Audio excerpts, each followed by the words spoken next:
Hello to my patrons and the people who could wait a year. You waited a whole year to see this, the Slap Myself in the Face episode.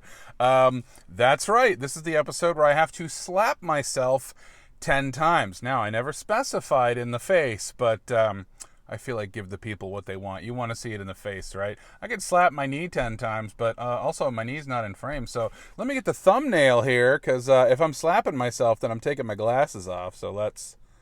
There we go. Because you wouldn't hit a gal with glasses. For real, though, I am going to take my glasses off for this episode. Because I intend to hit myself pretty hard. Also, it's hard to see. But let's get this show on the road. Let me think of an opening line. I can sort of read my script. Great. Let's slap this thing. My face is ready. And then this is where the theme song goes.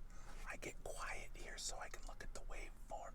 And I know the song, it goes right in here. This is where it goes. Okay, let's get ready to have a fun show, everybody.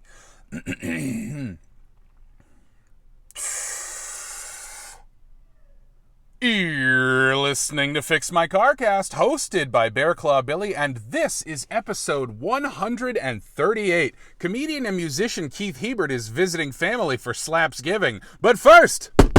housekeeping. This is the show where you pick what I say and how I say it. Pick a topic or prompt by donating to the GoFundMe and vote on the gimmick by joining my Patreon for just $1 a month.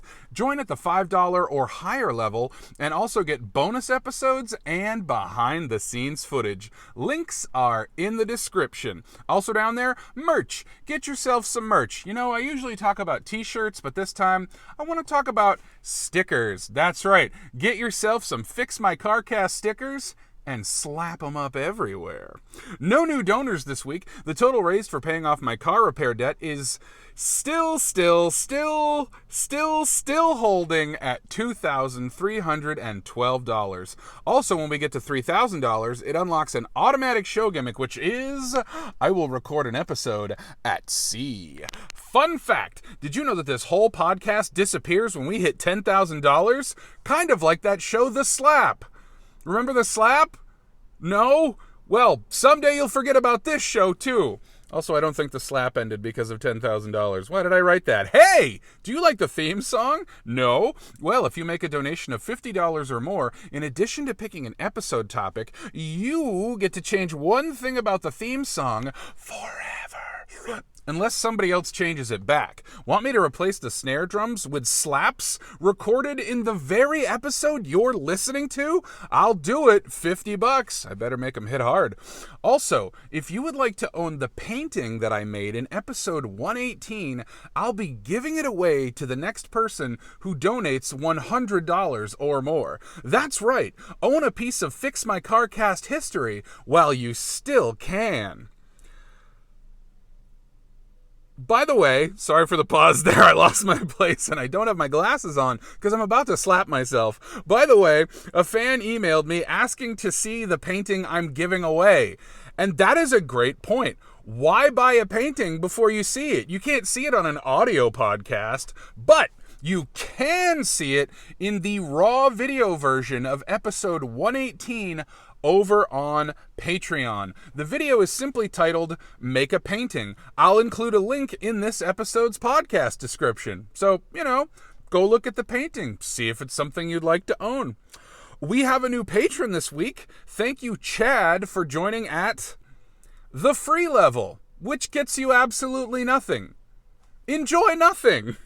Now it's time for a topic suggestion. I'll suggest topics I think I could easily talk about for a whole episode, though admittedly I think the show is more fun when it's something I'm completely clueless about. So, something I could talk about is the time I got poked in the eye.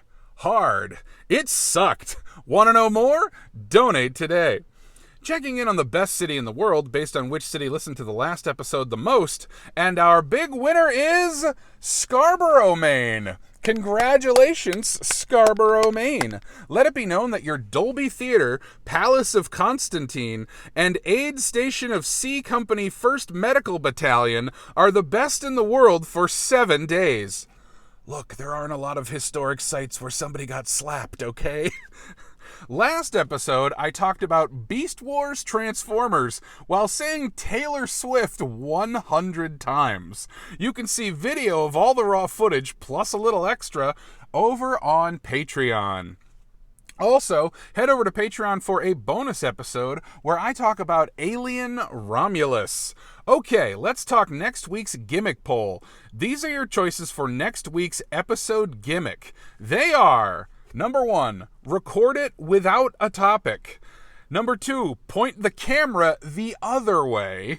Number 3, wear sunglasses. And our returning gimmick, number 4, do it like a James Bond villain. Let's recap. That's number 1, record it without a topic. So that means there will be no topic. I just go into the show free form talking about whatever I want to talk about.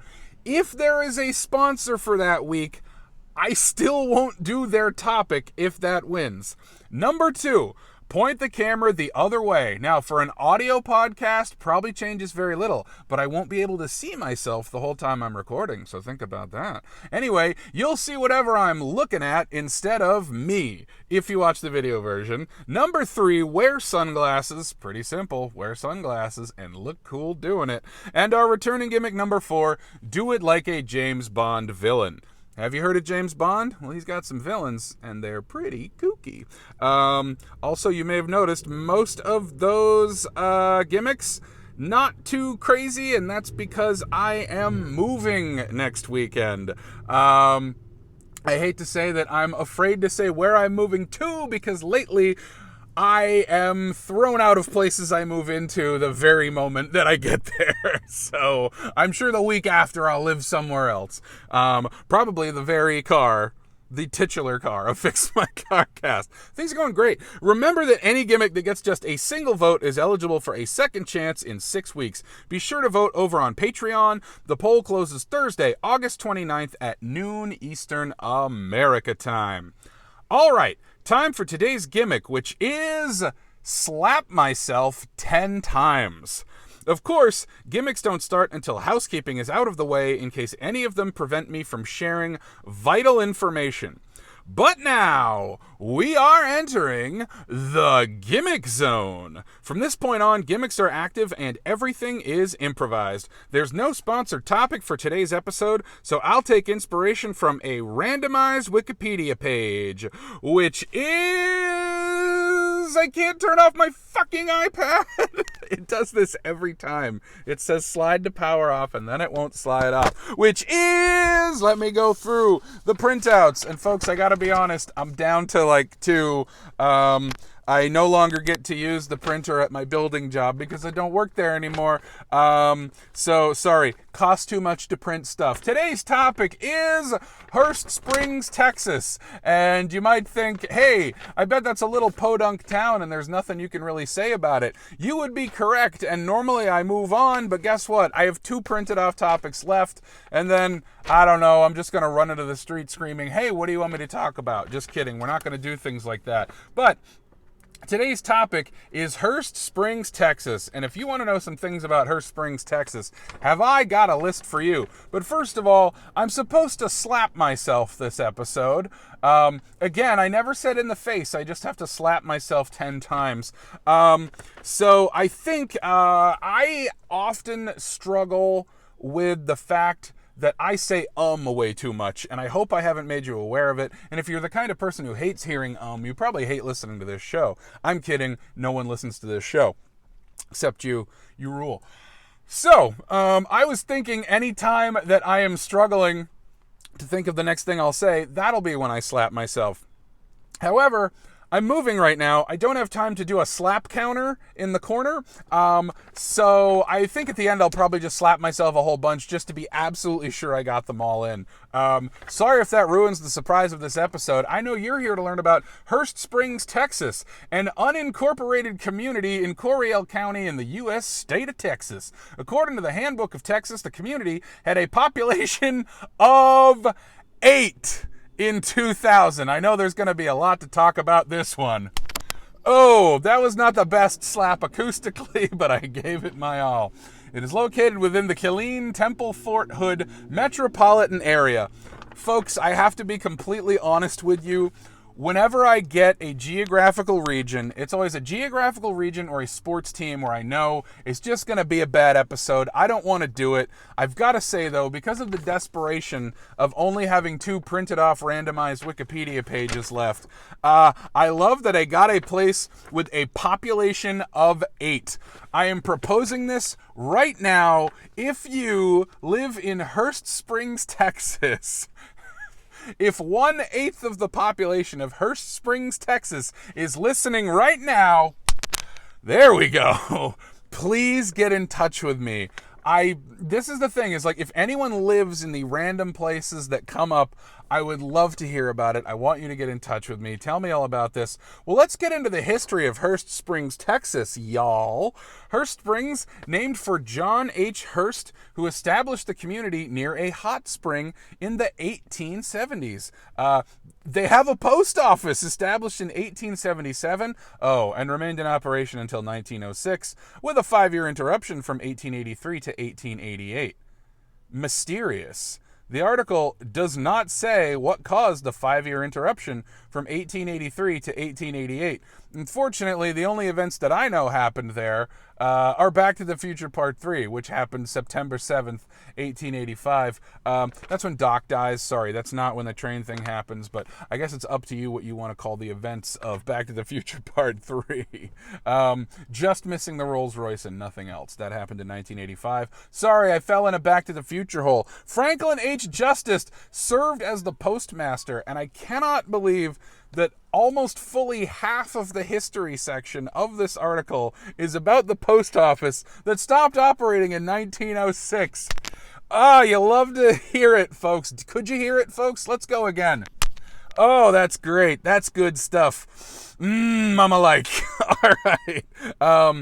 It's still going on about the post office. Mail was then sent from Norse. Now, I can't click through on what Norse is, but I'm assuming that's another town in Texas. I do believe I've slapped myself 4 times now. But whatever, I'll get them all in at the end. I might have to go a little on the other side. So in the early 1890s, Hurst Springs had 100 residents served by a cotton gin, a corn mill, a church, and 2 general stores. Here we go.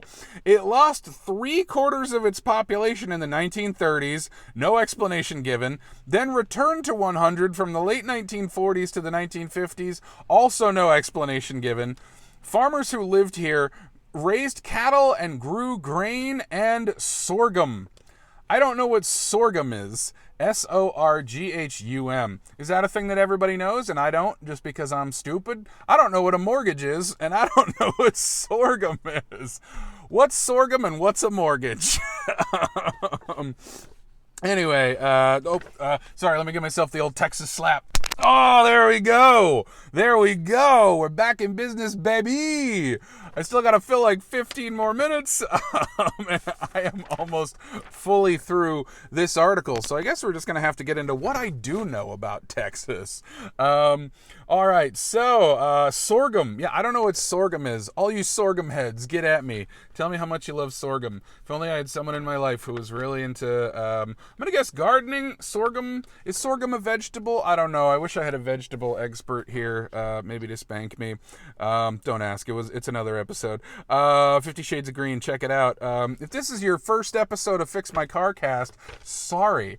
This is the kind of show where you need to listen to at least 3 and spaced out, because no 2 episodes are alike. Case in point, this is the one where I'm doing this. Oh, yeah, hurts so good. All right, there were several new homes built here in the mid-1980s. I mean, we all think that the 1980s were mid. Only 8 people lived here in 2000. So that's just the population as of 2000. which is still 24 years ago. So I have no idea who lives there now, and I'm not going to lie, I think I'm going to have to do a little bonus research and talk about it in the bonus episode, which you can listen to the bonus episodes over on Patreon if you pay just $5 a month, which is about what Dropout costs, but you get way less. You get me trying to survive, but someday I'll have my own studio, right? Well, I should wish in one hand and slap with the other. Oh boy, the acoustics on some of these, I really hope they're picking up. I'm gonna have to switch cheeks. I feel like this one is now down for the count.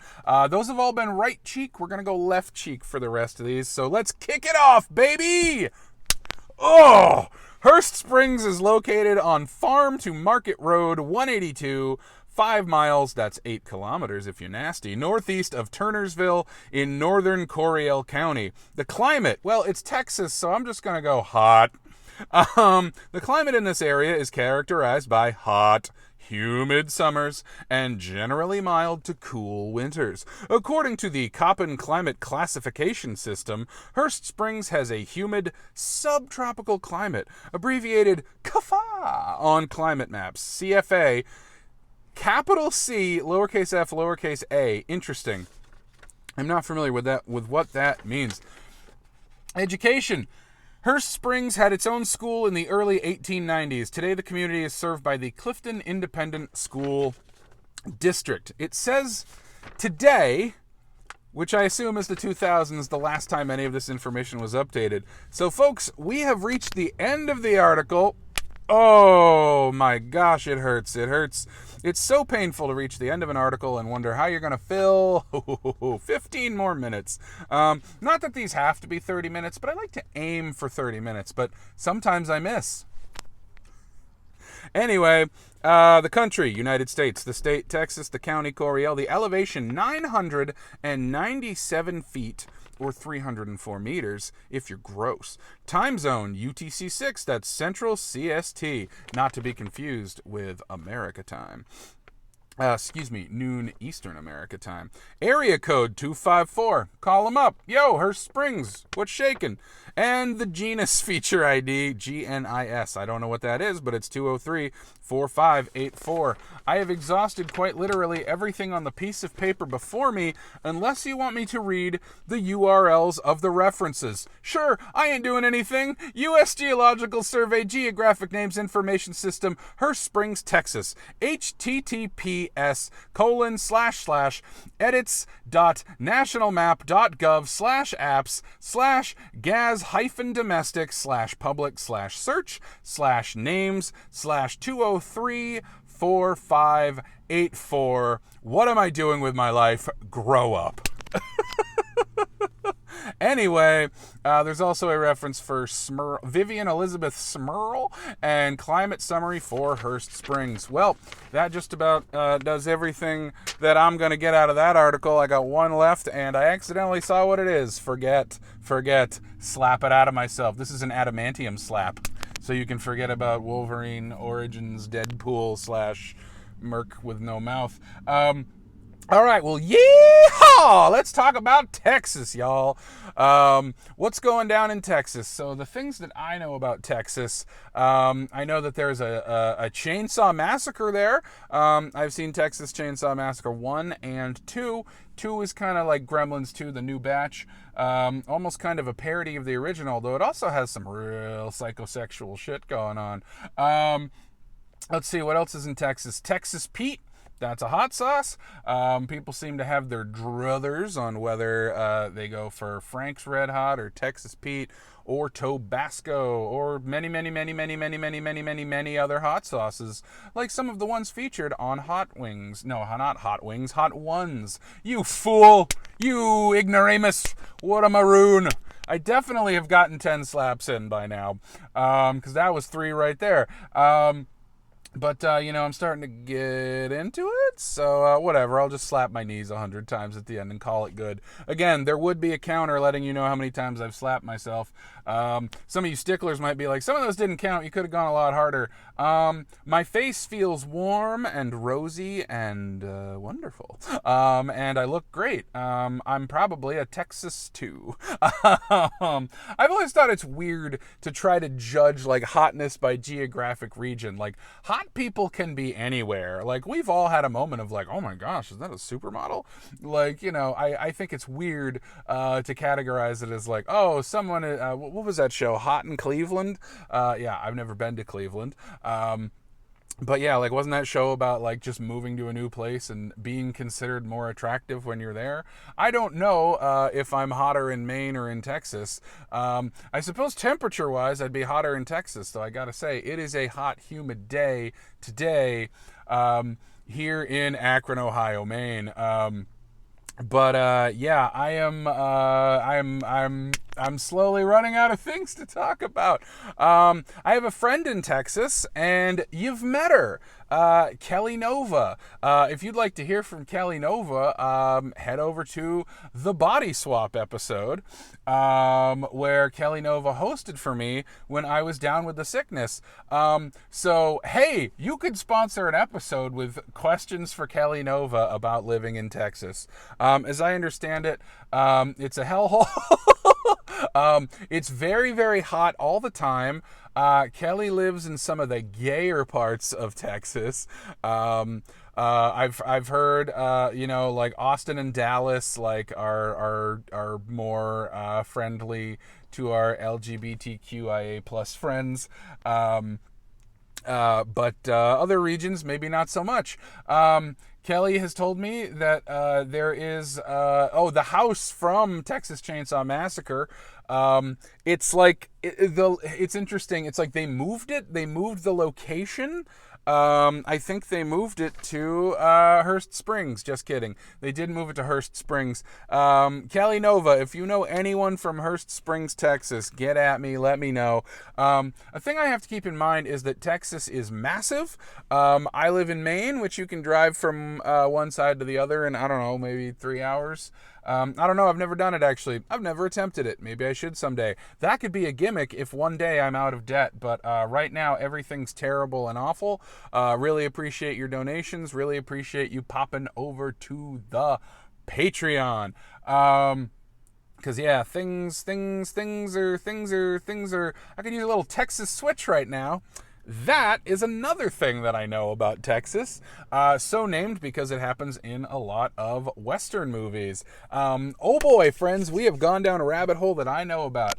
So a Texas switch is basically when, without cutting, you switch from a cameraman, a stuntman to your actor, or vice versa, in a scene. So yeah, you have the stunt person do the stunt, and then they will like walk behind something or walk through a door, and then the actor will pop out, or vice versa. If the actor has to do a stunt, just as an example, let's say they have to jump out a window. So you might have them like having, a fist fight behind the bar of the saloon, and like someone will punch them, and they'll fall behind the bar, at which point the stuntman will pop up and jump out the window.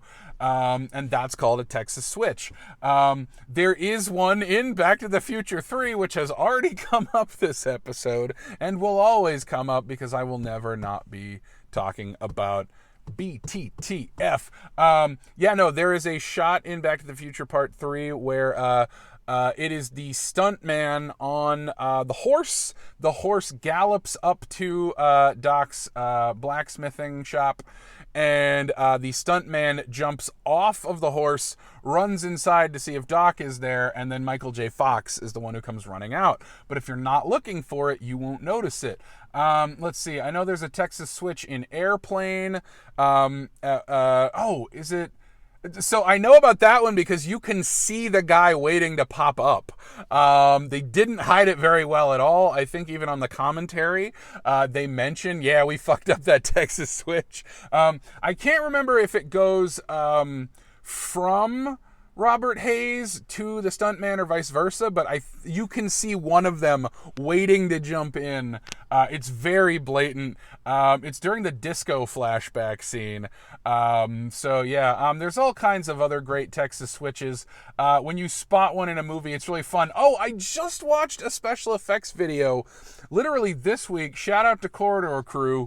And they were looking at the special effects in Honey, I Blew Up the Kid. That's the sequel to Honey, I Shrunk the Kids, the first sequel, where there are some shots where it's like a composited, like giant baby, and then when the baby walks off screen, they have a tall person dressed like the baby come back onto screen, and that also counts as a Texas switch, even though technically the actor wasn't there the first time. Or is it? I don't know. Oh, okay, this is fun. See, this is how you know you've gotten into a vein of something I really want to talk about. I want to know, are there stunt purists out there who don't count special effects Texas switches, which is also something that happens though, because if it's a special effect is something that happens on set, whereas a visual effect is something that's done in post, I believe, if I have my terminology correct. So yeah, I don't know if that's a Texas switch. Like, say, I don't know if this actually happens in the movie, but like, let's say there's a scene in like Terminator where like, his real hand is in the frame, and then he brings it down out of frame, and then a robot hand comes up into frame, and he starts like jabbing it with a screwdriver or whatever. I don't know if that's a shot that actually happens in Terminator, but just an example of that's a Texas switch, but not with a second actor, but with a prop. So I guess, yeah, Texas switches also happen for like special effects or whatnot. I was going to say there's Texas switches in Gremlins, because sometimes they're using a puppet of Gizmo that has a bunch of wires coming out of his butt, so he can't be picked up. So they'll have someone walk in front of Gizmo, and then while they're doing that, they are grabbing a second version of Gizmo without any wires, turning around and walking away in just such a way that it blocks the original Gizmo. We have gotten into a rich vein of things I want to talk about. I don't think I've talked about Texas switches for longer than I've talked about Hurst Springs, Texas, but we've certainly filled some time here today, friends. So yeah, that's the old Texas switcheroo, the old Texas switch. Shoot. If I had a friend here right now, I would have someone Texas switch slap me. But unfortunately, I don't have a friend. Anyway, I have plenty of friends. I have a gazillion friends, you guys. They're just not usually on this show, because, why would they be? That's not true. A lot of my friends are on the show. Kelly Nova, great friend, on the show, and a great Texan. I'm sure there's a couple others, but the only one that I know for certain is Kelly Nova. I should link to her shop in this episode. I've mentioned her so much. Love you, Kelly. Thanks for being on the show, and thanks for always being a supportive pal, even though we've never met in real life. I may have told the story of how we met. It might be on a bonus episode. Speaking of which, I'll just plug, on the bonus episode, I'm gonna see what else I can find out about Hurst Springs. I'm gonna see if I can find their current population, and then I'm also gonna talk about a bunch of Alien movies. I binged a bunch of the Alien movies that I hadn't seen, so that's what I'll talk about on the bonus episode. I don't usually tease ahead, but I'm feeling naughty. As always, stop hitting yourself. Oh, my friends. Oh, it is so wild to be in public and having people walking by while you're hitting yourself. It is surreal and strange and wild, but this is my life, and sometimes it makes me money. I'm going to reveal something to you. I don't announce on the show. Thursdays at noon is my cutoff for changing the scripts. Once I hit that point, I don't change the script anymore. So I will reveal someone has sponsored an episode next week. So if don't do a topic wins, that person will be robbed of their topic. And I feel bad because I came up with that before I got a sponsor. So we'll see what happens. Hope that one doesn't win. My money's on James Bond. I really want to do James Bond villain, guys. I really want to do James Bond villain. It'll be fun. It'll be so much fun. Anyway, wish me luck. I gotta move, said Bust a Move.